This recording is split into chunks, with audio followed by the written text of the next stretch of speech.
Meus irmãos e irmãs que nos acompanham assim no canal São Felipe News, hoje nós estamos em mais um momento de reflexão da Palavra de Deus. Nesse domingo, o 15º do Tempo Comum, nós estamos refletindo o Evangelho de Marcos no capítulo 6, versículos de 7 a 13.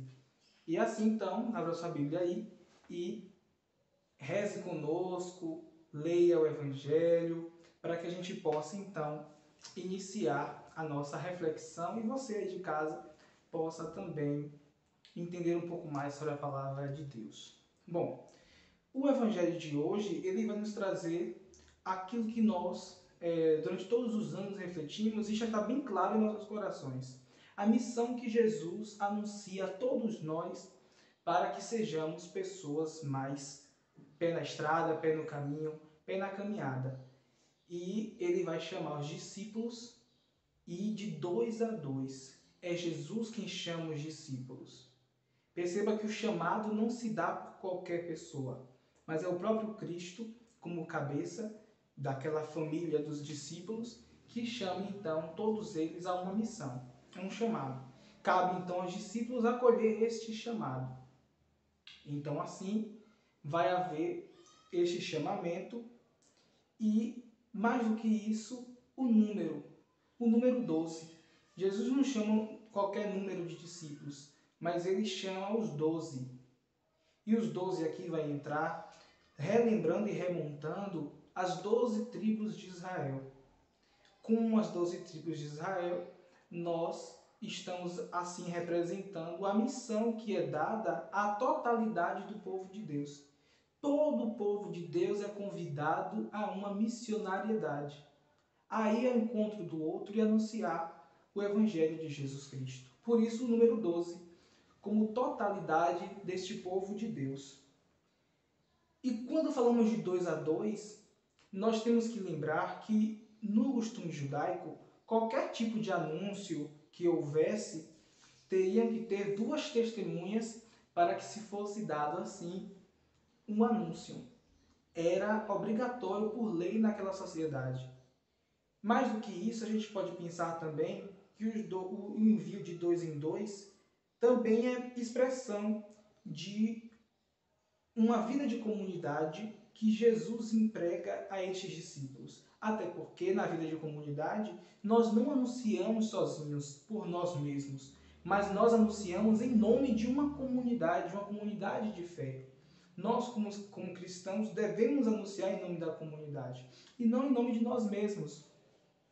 O anúncio a Jesus Cristo se dá num todo e nunca no individual.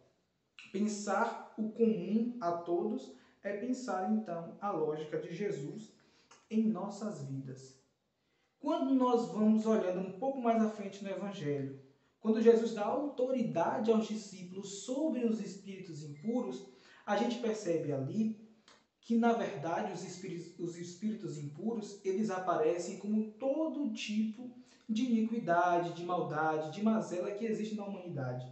São as doenças do mundo, as doenças sociais, as doenças do mundo que afetam a nossa espiritualidade, que afeta quem somos, que afeta as nossas relações com o outro, que faz os mais perversos, enfim, essas relações que acabam nos tornando seres que não é de Deus, não são de Deus, simplesmente seres que buscam a maldade. E não podemos ser assim.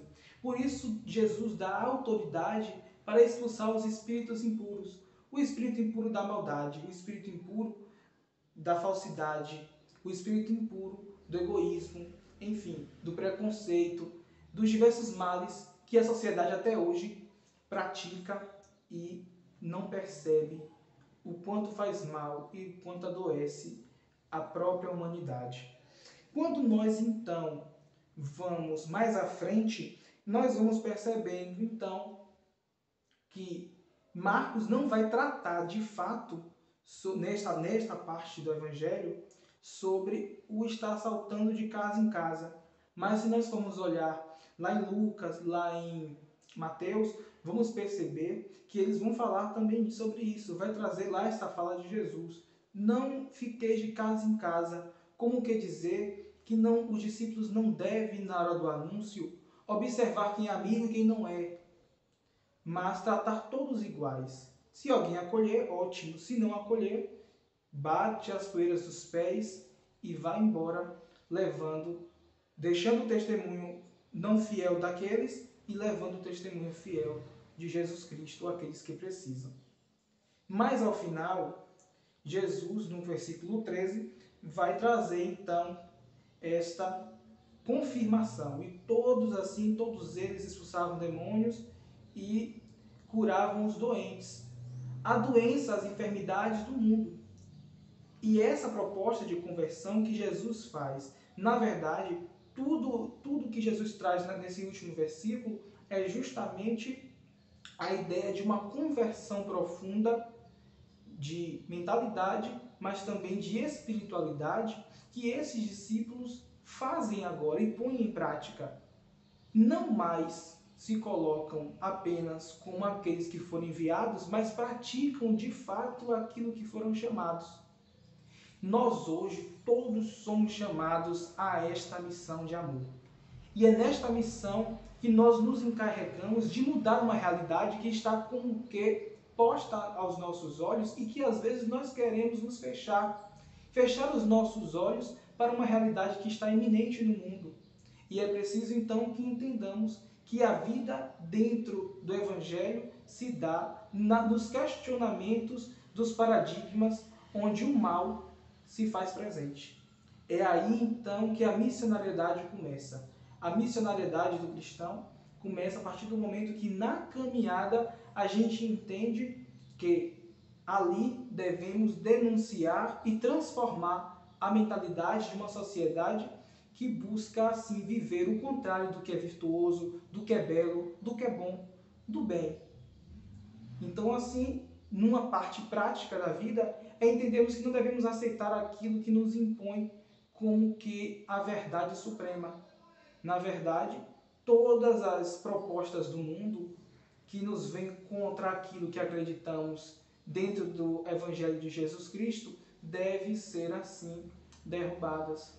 Todas estas intenções do mundo devem ser derrubadas para que nós entendamos que a vida em Jesus Cristo é a verdade plena e suprema. É nesse caminho que a gente vai entendendo, então, como sermos bons missionários, bons discípulos missionários neste mundo, curando todas as doenças e trazendo assim de volta, restituindo a dignidade de um povo que ainda hoje é tão discriminado, que ainda hoje sofre tantas opressões. É neste caminho que nós vamos fazer uma boa missão. Então que nesta semana a gente entenda isso e possa semear em nossos corações cada vez mais, assim, a semente daquela planta, a planta da vida, a planta que nos move a sermos cada vez melhores. Que não só convertamos os outros, mas que tentemos também nos converter todos os dias. É nesta conversão diária, neste exercício de conversão diária, que a gente também serve de testemunho para outros. E assim, neste caminho, nesta semana, possamos entender esta proposta de amor, neste caminhar, neste itinerário cristão. E não nos percamos nas doenças, nas enfermidades, nos espíritos impuros que a vida neste mundo acaba nos oferecendo. Que Deus nos abençoe, nos dê uma boa semana e nos dê um dia, um domingo cheio de paz, cheio de amor e cheio de harmonia.